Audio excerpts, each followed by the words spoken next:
En 35 ans, vous en avez vu quand même, j'allais dire, des crises, des évolutions technologiques. Donc on peut dire que vous avez quand même le cuir un peu épais. Comment vous caractériseriez le moment qu'on vit actuellement pour votre secteur? Alors d'un point de vue économique ou d'un point de vue RSE? Globalement, déjà, est-ce qu'on vit un moment de bouleversement comme vous n'en avez jamais vécu, ou bien est-ce que vous dites, bah non, on est dans un secteur qui déjà est habitué à la transformation permanente? Alors on est dans des secteurs habitués à une transformation permanente, mais il y a eu des ruptures peut-être parfois plus fortes, mais aujourd'hui la caractéristique, c'est l'enchaînement successif des crises. C'est ce qui rend l'exercice plus difficile. Chacune des crises prises individuellement est solvable, mais vous passez d'une crise Covid, vous avez des attaques cyber, vous avez des problèmes économiques, vous avez une inflation qui repart, des taux d'intérêt qui doublent ou triplent et qui vous changent le modèle. Toutes ces petites crises vous changent le modèle aussi, plus les impacts normatifs qui sont très nombreux. À la limite, j'arrive même pas, moi, à suivre toute l'évolution normative dans le domaine RSE, mais pas seulement dans le domaine RSE. Et toute la difficulté du chef d'entreprise, c'est cet enchaînement successif. Vous avez l'impression d'être en apnée en permanence, de passer d'un phénomène à un autre, plus l'évolution sociologique. Pris individuellement, il y a déjà eu des ruptures fortes dans ma carrière. J'ai connu une époque où il n'y avait pas d'informatique. Où les gens travaillaient à la main. Et croyez-moi, faire passer une entreprise qui travaillait à la main en informatique, c'était pas une petite difficulté. Maintenant, on l'a passé, les entreprises passent les crises, survivent aux crises. Mais la caractéristique d'aujourd'hui, c'est l'incertitude. Dans 3 mois, dans 6 mois, est-ce qu'il y a une guerre en Ukraine qui va vous modifier les choses? Je vais prendre juste un exemple pour nous. La guerre en Ukraine, on était obligés de vendre nos participations en Russie. C'est des coûts, c'est de l'argent, c'est des problèmes successifs qui jouent. Et c'est là la vraie difficulté qu'on a. Et donc, quand surgit la problématique RSE, vous regardez ça comment? Comment vous l'appréhendez? Alors, on l'appréhende comme un nouveau challenge, mais à plus long terme. À plus long terme, dans la façon de prendre les choses. Et là, ce n'est pas un problème uniquement de direction générale. Il faut arriver à embarquer toute l'entreprise, à trouver des choses concrètes à faire à l'entreprise pour que tous les gens se sentent impliqués. Alors bien sûr, les services achats vont être impliqués par les services matériels, par la décarbonation que l'on doit faire sur les matériels et notamment sur Scope 3, mais en même temps des détails de consommation, de sobriété énergétique, où là, c'est d'autres personnes qui sont impliquées, c'est-à-dire même les comptables, même des gens, la baisse du chauffage dans les bureaux, voilà. Et pour pouvoir faire prendre conscience de ça, il faut arriver à mettre toute l'entreprise, le personnel de l'entreprise dedans, et notre écosystème aussi avec. Voilà, c'est un embarquement général. Ce n'est pas une décision uniquement de direction générale. Il faut embarquer tout le monde. Alors, Olivier Muller, cabinet PwC, je le rappelle. Alors, vous êtes finalement en charge de tout ce qui est développement durable et changement climatique pour tous les secteurs. Concrètement, qu'est-ce qu'il y a de spécifique au secteur du bâtiment et des travaux publics? Alors effectivement, le secteur du bâtiment et des travaux publics en matière de RSE est assez concerné. Puisqu'il y a à la fois les aspects changement climatique dont on parle tous les jours, le secteur est à la fois un acteur et effectivement un émetteur assez fort de gaz à effet de serre. Donc là, on se projette sur quelle est l'ambition d'une entreprise et comment contribuer à ce sujet. On pourra y revenir. Le deuxième axe important également, c'est tout ce qui est économie circulaire, c'est-à-dire la maîtrise des déchets de chantier. Comment est-ce qu'on réutilise des matières qui ont été produites par d'autres? Donc tous ces aspects recyclage. Puis peut-être le troisième sujet dont on peut parler fortement, c'est l'occupation de l'espace, l'artificialisation des territoires. Comment est-ce que petit à petit le monde de la construction arrive à contraindre à réutiliser peut-être plus de bâtiments pour réduire son impact sur la biodiversité? Parce que là, effectivement, Olivier Muller, ce qu'on est en train de voir, c'est qu'il y a des objectifs de décarbonation du secteur. Il y a des efforts quand même assez substantiels qui sont réalisés, mais il y a aussi le paramètre de la croissance de la surface de construction. Et donc, quand il faut réduire dans l'absolu finalement ces émissions de carbone, mais que vous avez de plus en plus de chantiers, ça introduit quand même un défi supplémentaire, une difficulté supplémentaire. Alors effectivement, c'est là où l'ingéniosité, l'innovation doit aussi jouer son rôle pour essayer effectivement de modifier en partie les façons de produire, les façons de construire, pour peut-être être plus innovant sur l'occupation d'espace, le fait de réutiliser peut-être des friches industrielles, des endroits qui sont déjà construits, et avoir une réflexion sur peut-être la modularité des bâtiments, voir comment effectivement optimiser l'utilisation de l'espace. Alors Gérard Després, l'avantage avec l'Oxam qui est un loueur de matériel, c'est que vous êtes à la fois en contact avec les fabricants de machines qui sont vos fournisseurs et puis vos clients qui eux sont les utilisateurs de ces machines. Alors depuis ce poste d'observation centrale, comment vous voyez cette problématique RSE être abordée à la fois par vos fournisseurs de machines et par vos clients? Elle est abordée par les deux. Je vais commencer par les fournisseurs. Au moment où ils se sont emparés du sujet, il faut du temps. Il faut la recherche-développement, il faut travailler des moteurs électriques. Il y a eu beaucoup de choses déjà qui ont été faites, même sur les moteurs thermiques. Les consommations des moteurs thermiques, des filtres à particules ont beaucoup contribué déjà à baisser l'empreinte carbone par l'amélioration des technologies existantes, plus les recherches sur les nouvelles technologies, plus l'électrification des moteurs. Tous les constructeurs de matériel s'y sont mis. Ils ont commencé par ce qui était évidemment le plus facile et là où ils préfèrent l'expérience, des moteurs plus petits. Aujourd'hui, les outillages, c'est fait. Les petits matériels de matériel qui sont le plus souvent utilisés en nombre dans les bâtiments sont électriques. Les matériels d'élévation sont électriques. Les premières mini-pelles sont électriques. Donc, c'est le temps de la R&D, le temps de la fabrication, le temps pour nous de l'acheter et le temps de le mettre à la disposition de nos clients. Mais nos clients, d'un autre côté, sont très demandeurs. Ils sont très demandeurs parce que pour eux, d'abord, ils sont impliqués là-dedans et une partie de leur décarbonation, à eux, vient de notre capacité, nous, à leur fournir des matériels qui sont eux-mêmes déjà décarbonés. Donc ils sont un peu dépendants aussi, comme nous, de nos propres constructeurs, mais ça se fait. Aujourd'hui, on fait des tests avec les entreprises, les grandes entreprises, pour faire des chantiers 100% électriques. Ça pousse à voir comment ça se passe, ça pousse à savoir comment on va stocker l'énergie, ça pousse à avoir des retours d'expérience, mais je ne connais pas, puisque on est bien placé, on fait des expériences avec toutes les grandes entreprises, tout le monde est intéressé par cette vision, par cette décarbonation, et elle est en route. Et ça ne peut pas se faire du jour au lendemain parce qu'on dépend aussi des technologies un peu des autres. Les constructeurs de matériel dépendent des technologies des moteurs électriques qui se font pour les voitures. C'est tout un écosystème, mais c'est embarqué. Aujourd'hui, c'est fait. Nos clients sont demandeurs, les constructeurs le font. Nous-mêmes, on leur fait pression pour monter en gamme dans les plus hauts matériels. Et chaque année, il y a des nouveaux matériels qui sont électriques à tel point que des constructions ne font plus que des matériels électriques. Vous pensez qu'il n'y a pas de limite technique en fait à l'électrification du parc de véhicules de chantier? Oui, c'est pas forcément l'électrification, c'est pas forcément la seule solution. Ouais. Il y a des moteurs peut-être à pile, à combustion. On est en train de découvrir qu'est-ce qui sera bon pour l'électrique.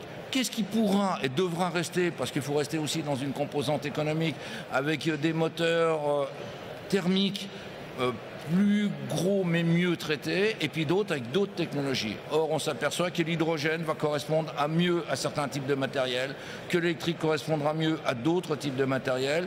Tout ça, beaucoup de choses ont été faites. Vous parliez du dernier intermède qui était en 2018. Beaucoup de recherches ont été faites, beaucoup de travaux ont été faits par les constructeurs. Nous, sur les chantiers, on sait qu'il y a des chantiers, ils ne pourront pas être 100% électriques. Mais ça ne veut pas dire qu'on ne travaille pas avec une décarbonation. En fait, c'est multiple. La solution, elle est multiple. Elle n'est pas voie unique, à mon avis. Mais ça se fait. Et nos clients sont très demandeurs. Et les clients de nos clients sont demandeurs. Les municipalités sont demandeurs de chantiers propres d'un point de vue gaz à effet de serre, mais au point de vue sonore aussi. Ouais. Parce que ça s'est accompagné. Même si les moteurs thermiques, et aussi, on les entend presque plus aujourd'hui. Mais c'est toute une composante qui va jusqu'aux clients de nos clients. Donc tout le monde est intéressé et tout le monde travaille de concert aujourd'hui sur le sujet. On fait beaucoup de chantiers pilotes, on fait beaucoup de promotions sur ces articles. Et ça se fait.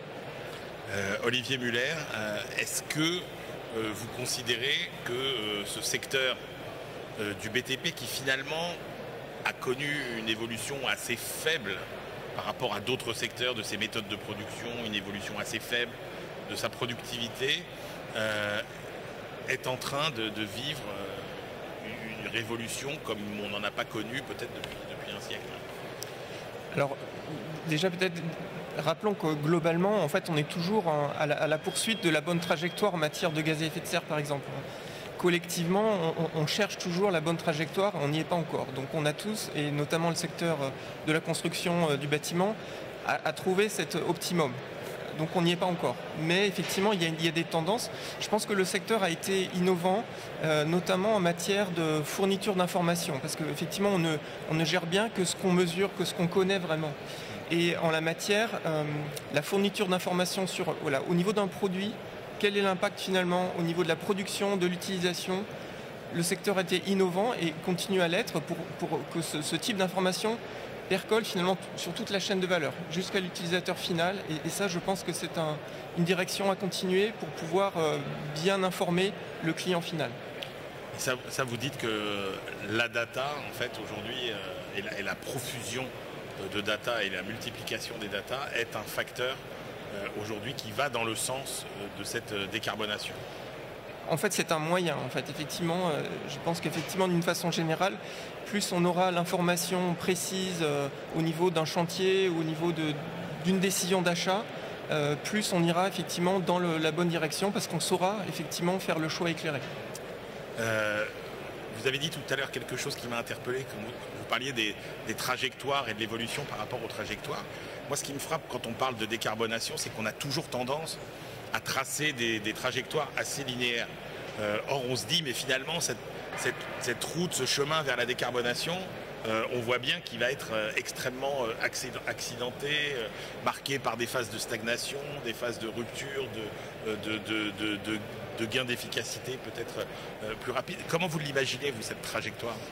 Alors, en matière de trajectoire, toute amélioration est bonne à prendre. Alors, effectivement, il y a toujours une partie de théorie, et puis après on essaie effectivement de voir comment aller vers cette réduction. Les scientifiques en fait disent qu'en fait il faut arriver en fait globalement à réduire dès que possible.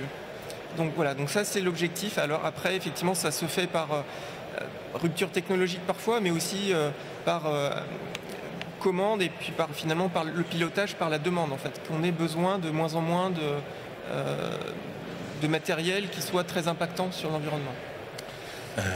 Gérard Després, comment a évolué votre façon de travailler ? Est-ce que, par exemple, cette amélioration de la data disponible, est-ce que vous connaissez beaucoup mieux vos clients ? Est-ce que du coup, vous essayez de les conseiller de façon beaucoup plus efficace, au plus près de leurs besoins ? Qu'est-ce que ça a changé pour vous, cette révolution de la data ? Elle est essentielle, comme vous venez de dire. On ne peut faire de progrès qu'à partir d'un constat de départ. Il y a avec des chiffres que l'on peut mesurer, donc on mesure de plus en plus de choses. Nos clients aujourd'hui, eux, sont en même préoccupation, nous demandent beaucoup de data sur l'empreinte des gaz à effet de serre. J'espère que dans quelques temps, ils n'auront plus à le demander, parce que ça sera fait. Mais on se nourrit de ça. On part d'une consommation d'eau. On doit faire des progrès sur cette consommation d'eau, sur des consommations électriques, sur des temps de chauffage, sur du nombre d'accidents de travail qu'on mesure. Et on peut mesurer par le benchmark que certains font plus de progrès que d'autres, donc ceux qui sont plus en retard se sentent plus impliqués, et on y arrive. Je reviens sur la trajectoire, il y a deux types de trajectoires. Il y a des endroits, dès qu'on démarre quelque chose, on fait des progrès immédiats. Et il y a déjà une chute immédiate, et ensuite, les progrès sont plus longs à tenir. Et puis il y en a d'autres, c'est une courbe exponentielle. Le temps qu'on mette en place des data, le temps qu'on commence à faire la recherche-développement, là, la courbe elle sera exponentielle. Quand il y aura des moteurs qui existeront tout matériel, on pourra acheter 100% de notre parc en matériel électrique. Aujourd'hui, on ne peut pas. Donc, de certains points de vue, il y aura une courbe exponentielle. Plus on va se rapprocher de 2030, plus on va se rapprocher de 2050, plus on ira vite. Parce que même les anciennes technologies n'existeront plus. Donc, on est confronté à des progrès immédiat. Quand vous avez un taux d'accident de travail qui est important, vous commencez à regarder ça à peu de près, vous allez gagner. Quand vous avez une diversité qui n'est pas bonne, vous faites très vite des progrès en diversité, en intégration, en formation, en alternance. Et puis d'autres, il faut du temps. Il faut du temps parce qu'il faut que tout l'écosystème s'y mette. Alors il s'y met, mais c'est vers la fin qu'on atteindra plus vite la courbe. À côté de ça, la conjoncture économique. Là aujourd'hui, on fait moins d'investissements à cause de la conjoncture. Notre progrès de mutation de notre parc est plus lent. Mais dès lors qu'on sera aidé par un coup de pouce par la conjoncture, on reprendra les investissements et tous les nouveaux investissements qu'on n'a pas faits se feront vers les nouveaux matériels. Donc effectivement, c'est pas linéaire, toute catégorie, toute chose. Mais le trend, il est là. Ça sera, je pense qu'il faut faire confiance. Beaucoup de rapports se font, mais ça part avec des données. Voilà. Olivier Muller, vous l'avez évoqué quand vous avez expliqué le champ que recouvrait la RSE. La RSE, c'est pas que de la décarbonation, c'est aussi tout ce qui concerne le traitement de ses salariés, la formation, le traitement et les relations avec les fournisseurs et tout l'écosystème de l'entreprise. Est-ce que c'est un défi particulièrement difficile à relever dans le secteur du BTP? C'est un défi, je pense, à relever dans tous les secteurs. Le secteur du BTP, en fait, peut être effectivement illustratoire de cet objectif d'action groupée, parce qu'en fait, c'est non seulement le chantier, mais c'est aussi l'approvisionnement en matériaux. Donc, c'est d'où viennent les matériaux, comment sont extraits les minéraux, est-ce que les salariés sur les mines sont bien traités. Donc, il y a cet aspect chaîne de valeur qu'il faut examiner et sur lequel effectivement il y a des enjeux assez forts. Gérard Després, ça a changé quoi, vous, sur cet aspect-là, dans vos relations avec vos collaborateurs? C'est des choses aussi sur lesquelles vous travaillez? Oui, alors les RSE, pour nous, c'est une suite logique d'un certain travail qui a été fait, travailler selon des normes ISO, que ça soit au départ en matière de qualité, ensuite en matière environnementale, ensuite en matière de santé. Quand vous prenez un benchmark, vous mettez un objectif, c'est plus facile de faire travailler les gens vers un progrès selon une méthodologie et pour le bien-être de l'entreprise, de la planète et de tout le monde, que juste de dire un rapport économique, il faut améliorer la performance économique. Donc effectivement, c'est une démarche permanente, continue de progrès, d'amélioration. Et c'est un nouvel axe de développement qui nous permet de faire des progrès, qui nous permet d'avancer sur certains domaines, qui permet d'aller vers le mieux. De toute façon, si on ne va pas vers le mieux, on est sorti du marché. Voilà. Donc il faut quand même le faire, mais pour le personnel, c'est très intéressant à faire. Participer à l'économie solidaire, prendre des gens qui sont hors circuit du travail, les intégrer. Alors, il faut y aller par dose homéopathique avec ceux qui sont demandeurs, mais ils sont quand même demandeurs. Donc, la RSE est un très bon vecteur de bien. Et les gens souhaitent qu'on ne pollue pas, souhaitent qu'il n'y ait pas d'accident. Donc c'est assez facile d'embarquer du personnel là-dedans. Mais pour réussir, il faut embarquer le personnel. Ce n'est pas qu'un problème de direction générale. Il faut que tout le monde concrètement ait une petite action à faire à son niveau. Sur le papier, il n'y a que des aspects positifs. On évoquait ne serait-ce que la sécurité, qui est quand même un enjeu majeur dans votre secteur. Est-ce qu'il y a des freins? Est-ce qu'il y a des réticences à s'engager dans Oui, il y a des freins parce que vous changez des habitudes et parce qu'il faut investir. Vous commencez par investir. Aujourd'hui, les chantiers verts que nous faisons coûtent cher à nos constructeurs parce qu'ils ne refinancent pas leur R&D sur ce qu'ils vendent. Nous-mêmes, ça nous coûte cher parce qu'il y a un manque d'habitude d'utilisation, donc c'est des parcs sous-utilisés. Il y a un investissement quand même financier. C'est pour ça il ne faut pas le négliger. Il peut y avoir des freins avec ça parce que tout le monde a quand même des contraintes économiques. Et puis, le frein du changement. Même si les gens aimeraient bien qu'on fasse ça, quand vous bousculez, vous obligez les gens à aller en formation, vous les obligez à prendre le train pour aller en formation de 3 jours, oui, il y a des freins.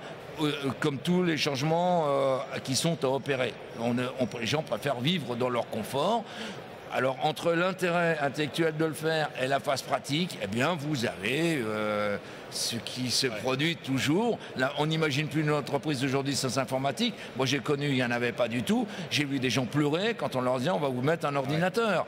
Après, une fois qu'ils ont passé le cap, ils s'en réjouissent parce qu'ils gardent leur emploi. Oui, ça ne se fait pas comme ça. Ça se fait avec de l'accompagnement, ça se fait avec de la compréhension, ça se fait avec de l'argent aussi. Mais on est obligé de le faire parce que si vous ne le faites pas, demain, vous n'êtes plus là. Pour terminer, Olivier Muller, est-ce que la RSE, c'est coûteux? Est-ce que ça dégrade la performance et la compétitivité d'une entreprise? Personnellement, je ne pense pas. RSE, en fait, ça a évolué dans le temps. En fait, on est passé d'une RSE philanthropique à une RSE stratégique. Donc, quand on l'intègre vraiment au cœur de la stratégie d'entreprise, ça aide vraiment, c'est un moteur pour aller dans la bonne direction et faire effectivement une entreprise plus performante. Eh ben, merci beaucoup à tous les deux. Gérard Després, le PDG de l'Oxam, Olivier Muller, associé au cabinet PwC.